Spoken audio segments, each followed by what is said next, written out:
Bonjour à toutes et à tous, bienvenue sur la chaîne des Terrariums. Alors aujourd'hui on se retrouve pour une troisième vidéo, debout, plus dynamique que jamais, dans un nouveau décor. C'est parti, jingle! Alors pour cette troisième vidéo, j'ai décidé de partager avec vous la création de deux terrariums qui m'ont été demandés par des amis. Alors c'est parti, on s'y met tout de suite avec le premier.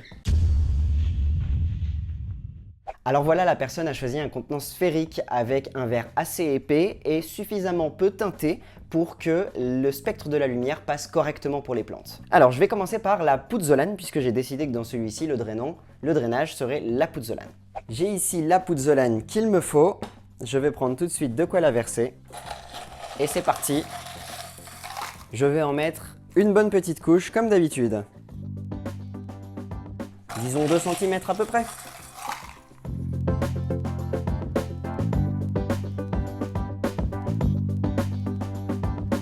Alors je verse délicatement pour éviter de faire des rayures sur le verre et éventuellement même des impacts. Alors c'est un contenant qui peut se poser debout mais également sur le côté, comme ceci, et la personne a choisi donc de le mettre debout. Je vais quand même essayer au cas où, si après elle a envie de varier un petit peu plus au niveau justement de l'esthétique du terrarium en lui-même dans sa pièce, je vais essayer de faire quelque chose, une composition qui puisse se mettre également sur le côté. Je ne suis pas sûr, ça va dépendre des plantes que je vais mettre et de tous les autres éléments, on verra bien si j'y arrive.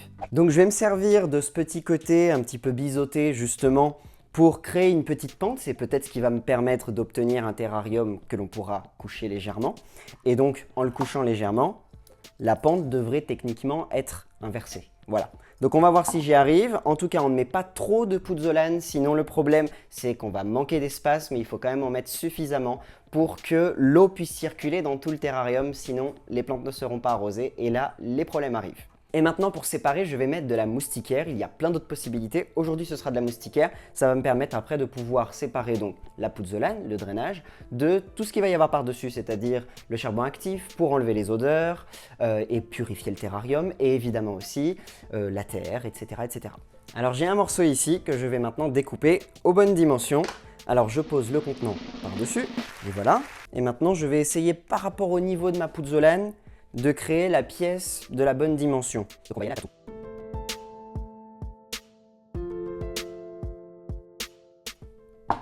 Voyons voir déjà ce que ça donne comme ça. C'est encore trop grand. Alors ça peut légèrement dépasser, mais si ça dépasse de trop sur les côtés, ça va trop se voir et ça va pas être très élégant puisqu'en plus celle-ci est blanche, cette moustiquaire, donc c'est pas idéal. Je vais recouper.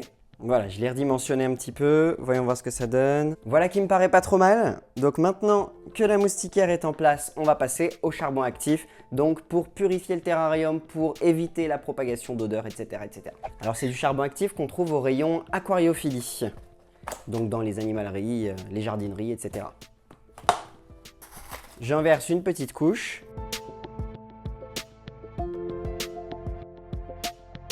Et voilà.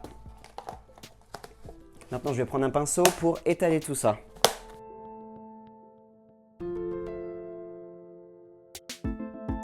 On va donc pouvoir passer au mélange de terre.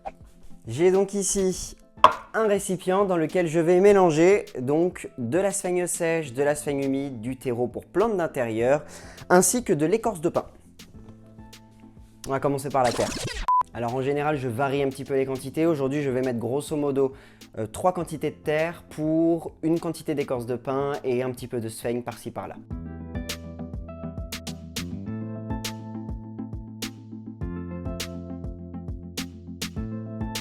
On continue avec les écorces de pin.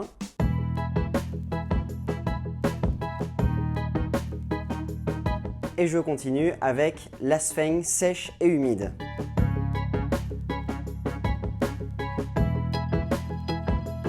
Et voilà, maintenant on mélange. Alors maintenant que ce substrat est prêt et qu'il est bien riche, finalement pourquoi on utilise ça? Tout simplement pour avoir quelque chose d'un petit peu plus proche de ce qu'il pourrait y avoir dans la nature, même si on en est encore bien loin, c'est-à-dire autre chose qu'un terreau très vierge. On a ici des éléments qui viennent un petit peu enrichir le milieu et nous ramener une terre un peu plus intéressante pour le développement des plantes. Maintenant, on va verser une bonne couche. Je crois que je vais y aller à la main. Voilà, par rapport à l'ouverture, ce sera plus simple. Je risque d'en mettre un petit peu à côté, c'est pas grave, je nettoierai après.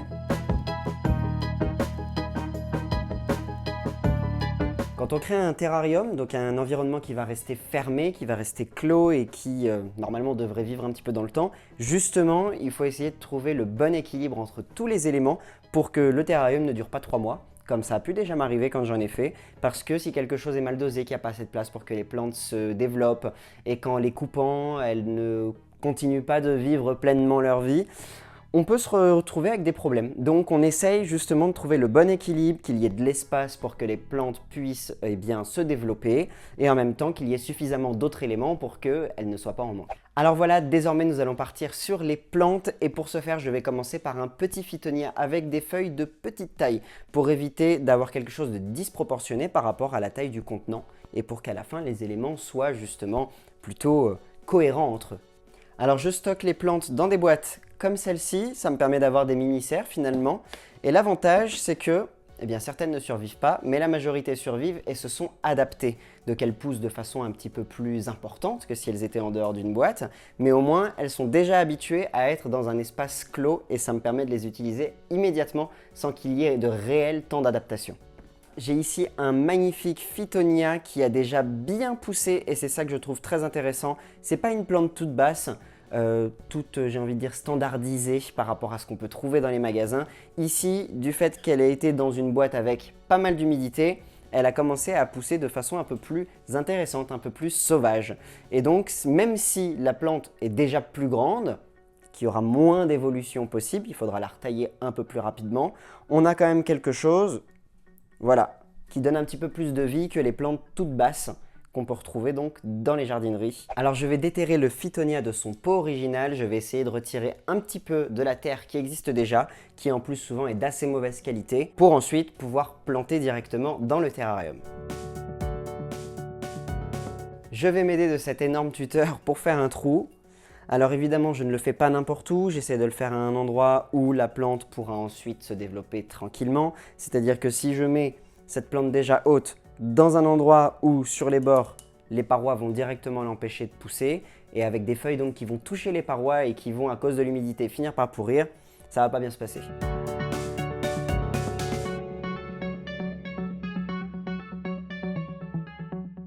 Voilà, ça c'est pas mal du tout comme ça, c'est parti. Hop, parfait. Alors, on va maintenant essayer de la placer correctement et de mettre de la terre autour des racines,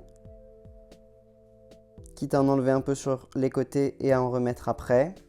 Alors la question que je me pose maintenant, c'est est-ce que en inclinant, on va obtenir quelque chose de sympathique à regarder? C'est la question. J'hésite, mais c'est assez sympa quand même. Alors ça serait sûrement plus avec un couvercle en verre, un couvercle transparent, puisque la plante pourrait continuer de se développer vers ce sens-là. Mais mine de rien, on obtient quelque chose d'assez original. En tout cas, ça ne me déplaît pas. Alors voilà, maintenant qu'on a mis cette plante en place, c'est vrai qu'en général, j'en mets plusieurs pour essayer d'avoir quelque chose d'un petit peu dynamique avec différentes hauteurs. Mais là, ce qu'on va faire par rapport à la place que ça prend et aux éléments que j'aimerais mettre, c'est que je vais surtout organiser différentes mousses de différentes espèces autour de la plante qui est déjà quand même assez large au niveau du sol. Alors voilà, dans cette première boîte, j'ai une mousse assez originale puisque c'est une mousse de forêt qui ressemble un petit peu à du sapin miniature. Donc je pense que ça va permettre de donner une touche un petit peu plus, qui ressemble un peu plus à une plante qu'à une mousse.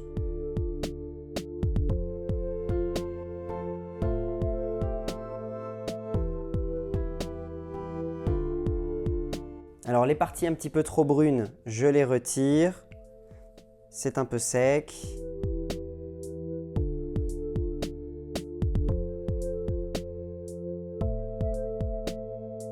Et voilà, j'ai deux morceaux qui sont déjà assez intéressants je trouve. Et on va quand même garder de la place pour les autres éléments. Alors l'intérêt de la mousse c'est de décorer évidemment, mais c'est aussi de garder un terrarium bien humide. Donc ce que je vais faire de base, c'est que je vais mettre un petit peu d'eau sur ces mousses avant de les placer dans le terrarium.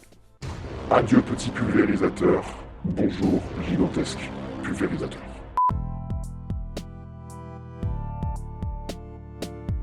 Alors j'utilise ce grand pulvérisateur tout simplement puisqu'il me permet d'être un petit peu plus précis, notamment dans les terrariums. En plus quand on incline les tout petits, souvent ce qui se passe, c'est qu'il n'y a pas assez d'eau au fond, donc ça coule pas, etc. Voilà. Donc du coup je prends ça. Alors évidemment devant j'évite de mettre des mousses aussi hautes puisque sinon ça va obstruer la vue de la plante principale et donc de la composition tout entière. Et voilà, maintenant je vais partir sur de la mousse boule que je vais mettre en arrière-plan, donc dans le but de donner un petit peu de relief. Voilà, 2 beaux morceaux. Et donc j'ai des morceaux un petit peu plus bas sur le côté. Alors je vais procéder différemment. Je vais retirer un peu de terre, ou en tout cas l'écarter, pour pouvoir avoir une mousse qui rentre un petit peu dans la terre, pour que ce soit un petit peu plus élégant, qu'on n'ait pas juste l'impression qu'on a un gros bloc qui se pose dessus.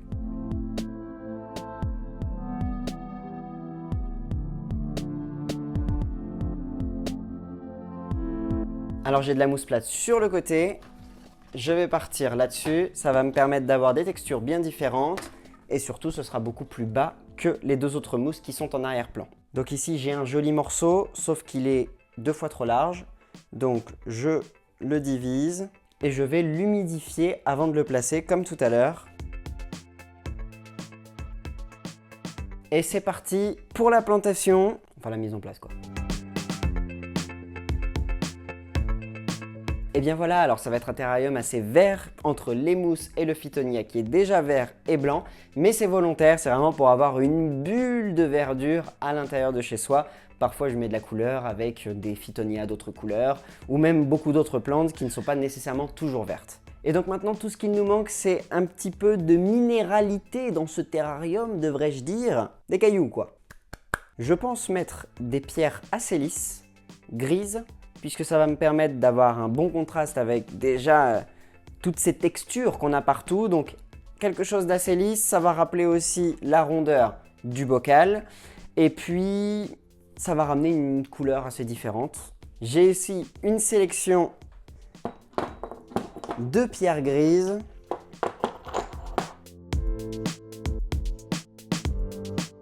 Alors je vais rajouter une pierre de plus petite taille sur le côté de la première pour donner un petit peu plus de relief encore.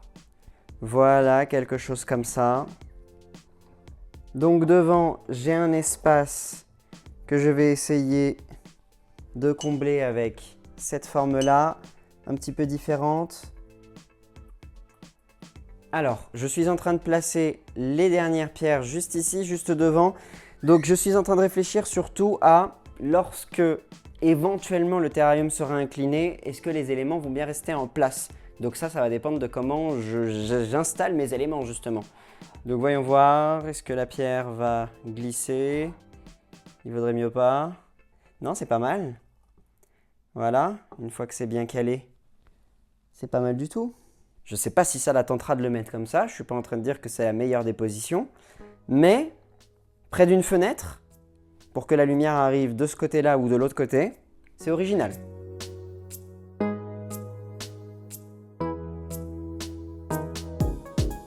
J'ai terminé avec les pierres, je range celle-ci, je reviens tout de suite.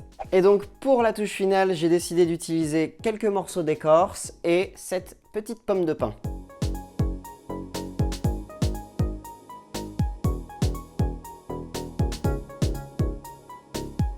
Et donc on va terminer avec quelques morceaux d'écorce. Alors, oula, d'accord. Et voilà, ce premier terrarium est terminé. Alors je vais aller chercher le bouchon en liège que j'avais rincé et on va voir ce que ça donne. Voyons voir ce que ça donne. Eh bien en tout cas moi je suis satisfait, par contre il manque quelque chose, il faut que je passe un petit coup de chiffon sur les parois. Alors j'ai aucun microfibre qui est propre là, donc je vais utiliser du sopalin et ensuite je vais arroser le tout avant de le refermer. Non en fait je vais d'abord arroser et ensuite essuyer, plus logique. C'est parti. Donc on arrose plutôt à la base des plantes, on évite de tremper les feuilles. Voilà, les mousses étaient déjà arrosées, mais un petit coup supplémentaire ce n'est pas dérangeant. Évidemment, si on humidifie les pierres au passage, c'est pas grave, ça va sécher après. Voilà, tous les éléments sont en place. Alors évidemment, pour la vidéo, je ferme avec le couvercle, mais après, hors caméra, je vais le retirer pour que les éléments puissent déjà s'habituer à ce nouvel environnement clos avant de refermer définitivement. Alors je dis définitivement entre guillemets, tout simplement puisque le terrarium, lorsqu'il fait assez chaud, on va l'ouvrir un petit peu pour éviter qu'à l'intérieur, les éléments ne soient en train de cramer finalement. Hein. Voilà. Donc, on va l'ouvrir de temps en temps en été. En tout cas, on n'est pas obligé, ça dépend de la température chez nous. Et sinon, il suffit de quoi? 2 arrosages par an pour que tout se porte parfaitement. Sauf que j'ai fermé et j'ai oublié de le nettoyer. Je sais pas ce qui se passe aujourd'hui.